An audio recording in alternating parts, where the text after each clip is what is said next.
ہمارے گاؤں اور دیہاتوں کی بے روزگاری اور ہمارے صوبے کا بجٹ، اگر اس پر ہم اگر تھوڑا سا سوچ لیں، ہماری حکومتیں جتنا پورے صوبے کا بجٹ اٹھا کے ایک شہر میں لگاتی ہیں،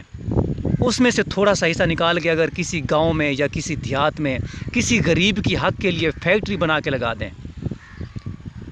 جو غریب خواتین ہوتی ہیں، غریب لوگ ہوتے ہیں جن کو ایک دن مزدوری نہیں ملتی، چنائی پلستر کا کام نہیں ملتا اور ان کو چھینی ہتھوڑے والی مزدوری نہیں ملتی، اگر اس طرح کے مزدوروں کے لیے آپ ایک فیکٹری بنا دیتے ہیں جہاں پر یہ مزدور بیچارے صبح جائیں، سارا دن اپنا فیکٹری میں کام کریں اور شام کو اپنے بیوی بچوں میں واپس لوٹ جائیں، لیکن نہیں، ایسا نہیں ہوتا۔ آپ نے مقدر لکھ دیا ہے غریب کا کہ اگر آپ نے دہاڑی کمانی ہے، چاہے بیلچے کے ساتھ یا چھینی ہتھوڑے کے ساتھ، تو آپ کو شہروں میں جانا پڑے گا۔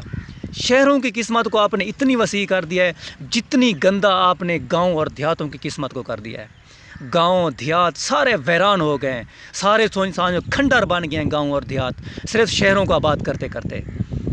شہروں کو آپ نے اس طرح کر دیا ہے کہ جس طرح پورے پاکستان کو آپ نے آباد ہی نہیں کرنا، صرف ایک شہر ہی تو ہیں، باقی تو نہ کھیت ہیں، نہ کھلیان ہیں، نہ کوئی گندم بیج جاتی ہے، نہ کوئی کپاس ہوتی ہے۔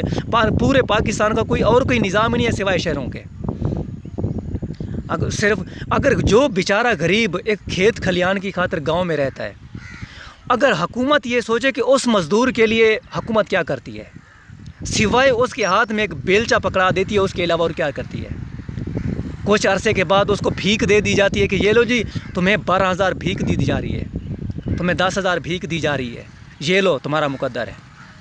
یا پھر ہمارے گاؤں میں دیہاتوں میں مزدور طبقے کے لیے ایک گزرتا ہوا روڈ دکھا دیا جاتا ہے، یہ دیکھو جی تمہارے صوبے کی، تمہارے گاؤں کی ترقی ہو گئی ہے،